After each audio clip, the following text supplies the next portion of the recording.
மாண்புமிகு பேரவை துணைத் தலைவர் அவர்களே, அதாவது பொதுவா சொன்னது என்னன்னா 71 காலத்துல இருந்து இந்த காவேரி கடந்து வந்த காலத்தை பார்த்திருக்கோம். 70களில் வழக்கு தொடுக்கப்பட்டது. அப்போது இருந்த ஐயா மூப்பனார் அவர்கள் மற்றும் விவசாய சங்கங்கள் எல்லாம் சேர்ந்து வழக்கு தொடுக்கப்பட்டது. அதுக்கப்புறம் அந்த வழக்கு ஏன் வாபஸ் பெறப்பட்டது, யார் சொல்லி வாபஸ் பெற்றார்கள், 74ல் எதற்காக அந்த அக்ரிமெண்ட்டை புதுப்பிக்கல, அப்புறம் அப்போ வந்த கச்சத்தீவு, இப்படி நிறைய பேசிட்டே வந்தோம்னா அதை சொல்லி தான் துரோகம் சொல்றாங்க. ஒரு சில வார்த்தைகளை கேட்டாலே இன்னைக்கு எதிர்கட்சியினர் உடனே அவை குறிப்பெல்லாம் நீக்க வேண்டிய அவசியம் இல்லை. ஏன்னா என்றால் இப்ப ஊழல்னு சொன்னா வர்றாங்க, நீங்க எல்லாம் ஊழல் செய்யலான்னு சொன்னா தான் மக்களே முன்வரிசைக்கு வர்றாங்க. நீங்க ஊழல் செய்யலான்னு சொன்னா தான் மக்களே எனக்கு முன்வரிசை வருவாங்க. அந்த மாதிரி இருக்கு. இன்னொரு தாழ்மையான வேண்டுகோள், நிறைய பேர் பொதுமக்கள் என்கிட்ட சொன்னதான், அதாவது எதிர்கட்சியினர் இந்த மாதிரி பெரிய அளவுல முன்வரிசைக்கு வரப்ப நீங்க பேசுறது மட்டும் தான் தெரியுது லைவ்ல. அவங்க பார்க்க வேண்டிய அவசியம் இருக்கு. அவங்களையும் சேர்த்து காட்டுங்கன்னு சொல்றாங்க.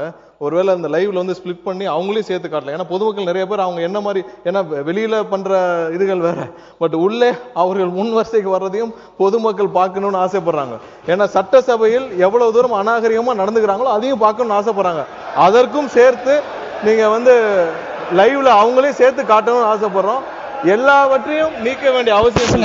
சட்டசபையில மாண்பை வாய்ப்பு தரோம், நடுவுல கத்துறது, நடுவுல பேசி முடிச்சுக்கிட்டோம், அவர் பேசி முடிச்சுக்கிட்டோம், முதல்வர் பேசுறப்ப குறுக்கிடுறது, இதெல்லாம் தேவையில்லாத விஷயங்கள்.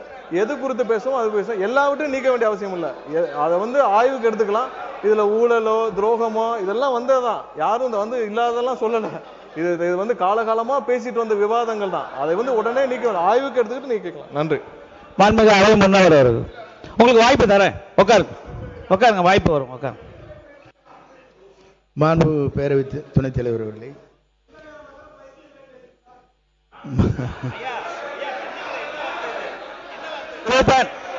இல்ல ஒரு நிமிஷம் மாண்புமிகு பள்ளி கல்வித்துறை அமைச்சர். மாண்புமிகு பேரவை துணைத் தலைவர் அவர்களே, என்ன வார்த்தை இது? பைத்தியம் மாதிரி பேசுறாங்கன்றாங்க. இதைத்தான் சட்ட அமைச்சர் சுட்டி காட்டுறாரு. உரிமையில் பேசுவது, வாடா போடா என்ன பேசுவது, இந்த மரபுக்கு விரோதமான வார்த்தைகளை பேசுவது, இதையெல்லாம் அவர்கள் தவிர்க்க வேண்டும். இந்த சைடு கண்ட்ரோல் பண்றதுக்கு வெற்றி தலைவர்களுடைய ஒரே ஒரு கடைக்கன் பார்வை போதும். ஆனா எல்லாரும் கேட்டுக்கொள்ளுங்க, நேரலை கொடுத்துக்கிட்டு இருக்கோம். என்ன வார்த்தை அது? சபைக்கு இல்ல இதை ஏற்றுக்கொள்ள முடியாது, தவறான வார்த்தை. இப்ப அடிக்கிறதுக்கு பாஞ்சுறாரு, கையை வாங்கிட்டு வர்றாரு. இவர் மீது நீங்க தகுந்த நடவடிக்கை எடுக்கணும் என்பதை நான் கேட்டுக்கொள்கிறேன்.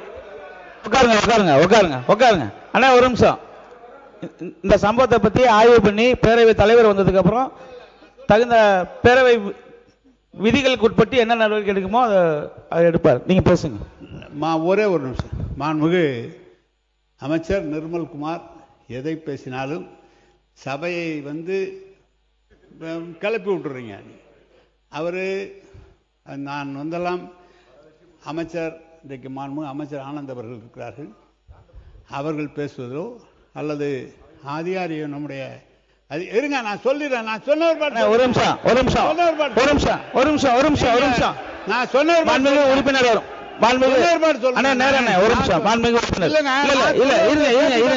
இருங்க, நான் சொல்றேன். இருங்க இங்க பாருங்க. இருங்க அண்ணா ஒரு நிமிஷம். இல்ல அங்க மைக் கொடுக்காதீங்க, கட் பண்ணுங்க.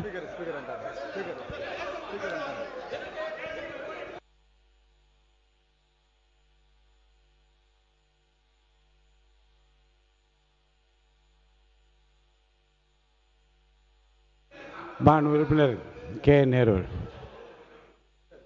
எல்லாரும் இருக்கிறாங்க. ஆனா நீங்க மட்டும் ஏன் அப்படி குரோதமாக பேசுறீங்க? இருங்க வரேன்.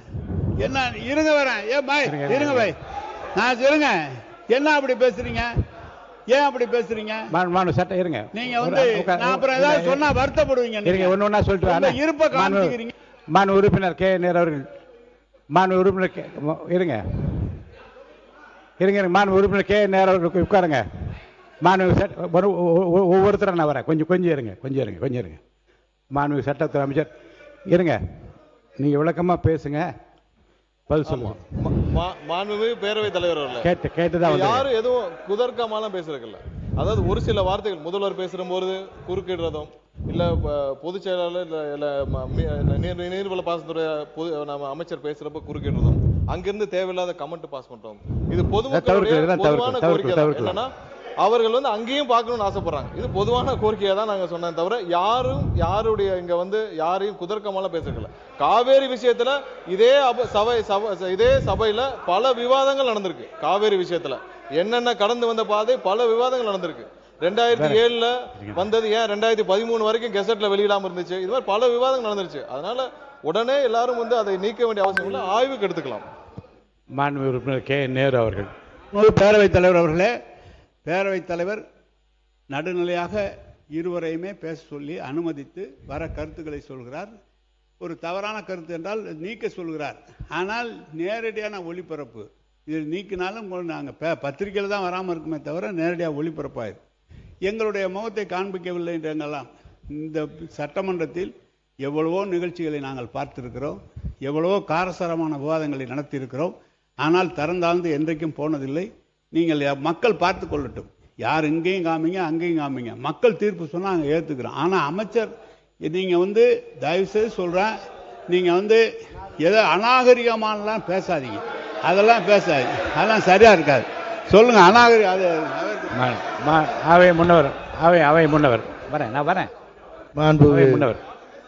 மாண்புமிகு பேரவை தலைவர் அவர்களே, அதுபோன்ற வார்த்தைகள் பேசவில்லை என்று அவர் சொல்லியிருக்கிறார். அதே போல் நிறைவாக இருங்க சொல்றாருப்போம்.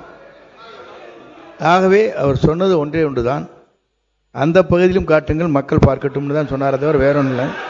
தயவு கூர்ந்து ஆகவே மாண்புமிகு உங்களை பார்க்குறேங்க, மாண்புமிகு நம்முடைய எதிர்க்கட்சி துணைத் தலைவர் அவர்கள் இங்கே பேசுகிற போது சொன்னார்கள் காவிரி நீர் பிரச்சனை பற்றி.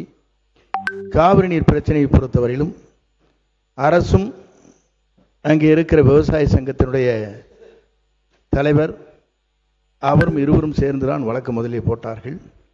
ஆனால் தமிழக அரசு அன்றைக்கு உங்கள் ஆட்சியில் இருக்கின்ற போது அதை வாபஸ் பெற்றீர்கள். பிறகு புரட்சி தலைவர் சொல்லிருங்க புரட்சி தலைவி வழக்கு புரட்சி தலைவி அம்மா பொறுப்பேற்றதற்கு பிறகு 89 அம்மா புரட்சி தலைவி தான் சொன்னேன், இல்லைங்க சொல்லிடுறேன். அம்மா அவர்கள் பொறுப்பிலே வந்ததற்கு பிறகு அந்த வழக்கை தொடரலாம் என்று அரசின் சார்பாக அல்ல, கட்சியின் சார்பாகவே அந்த வழக்கை தொடர்ந்து அதற்கு பிறகு அரசின் சார்பாக அது சேர்க்கப்பட்டிருக்கிறது. ஆகவே அம்மாவை பொறுத்தவரையில் அன்றைக்கு எடுக்கப்பட்டிருக்கிற நடவடிக்கை பேச்சுவார்த்தையின் மூலமாக என்றைக்கும் நிறைவேறாது. ஆனால் வழக்கு மன்றத்தின் மூலமாக அது வெற்றி காண்பேன் என்று சூழலை ஏற்று வெற்றி கண்டவர் நம்முடைய புரட்சித் தலைவர் அம்மா என்பதை நான் இந்த நேரத்தில் தெரிவித்துக் கொள்கிறேன். மாண்புமிகு உறுப்பினர் கே நேரு அவர்கள். இந்த சட்டமன்றத்தில் மாண்புமிகு பேரவைத் தலைவர் அவர்களே, இந்த சட்டமன்றத்தில் ஏன் வழக்கு வாபஸ் பெறப்பட்டது என்பதெல்லாம் பல விளக்கமாக முதலமைச்சர்களே பேசியிருக்கிறார்கள். பிரதமர் ஒரு கூப்பிட்டு இது நான் சமாதானப்படுத்துகிறேன், நீங்கள் இது மாதிரி செய்யுங்கள் என்று சொல்கிற போது பிரதமர் பேச்சை கேட்க வேண்டிய நிலை. அதற்கப்புறம் தான் நீதிமன்றத்துக்கு போனோம். இதெல்லாம் விளக்கம் சொல்லப்பட்டிருக்கிறது. ஏதோ வேண்டுமென்று நாங்கள் எப்படி அந்த காவிரி பகுதியிலே பிறந்து காவிரி பகுதியிலே வளர்ந்து விவசாயிகளாக இருக்கிற நாங்கள் எப்படி காவிரியை விட்டு கொடுப்போம்? விட்டு கொடுப்பதற்கு வாய்ப்பே கிடையாது. எனவே வாபஸ் பெறப்பட்டது இது என்று சொல்வது என்பது மாண்பு பிரதமர் சொல்கிறார்.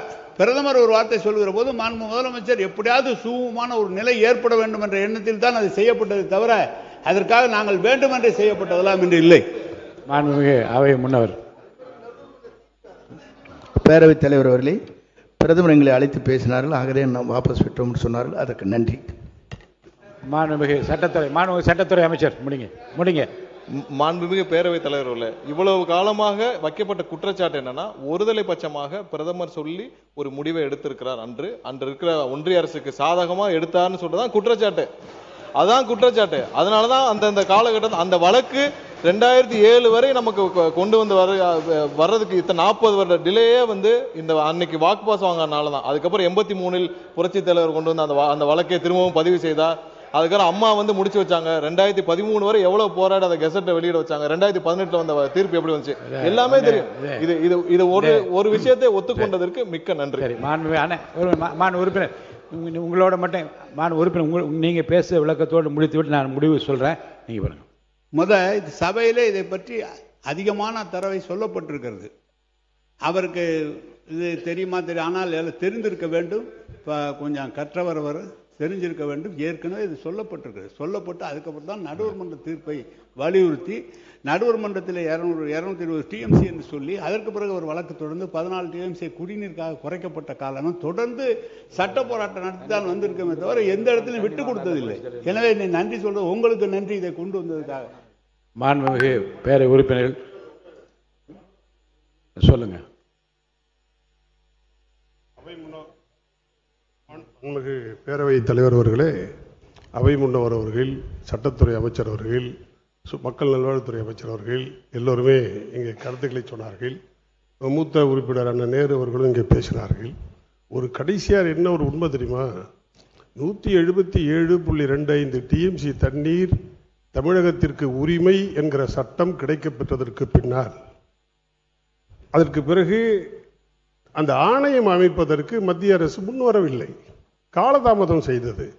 அப்போது நீதிமன்ற அவமதிப்பு வழக்கு போட்டு அன்றைய முதல்வராக இருந்த எங்களுடைய புரட்சி தமிழர் எடப்பாடியார் அவர்கள் கண்டெம்ட் ஆஃப் கோர்ட் போட்டார், சுப்ரீம் கோர்ட்ல போட்டு அதற்கு பிறகு நீதிமன்ற ஆணையை பெற்று ஆணையத்தை அமைத்து கொடுத்து, ஆமா ஆணையம் இன்றும் நிலுவையில் இருக்கிறது. அந்த ஆணையத்தை அமைத்து கொடுத்த பெருமை அண்ணன் எடப்பாடியார் அவர்களை சார்.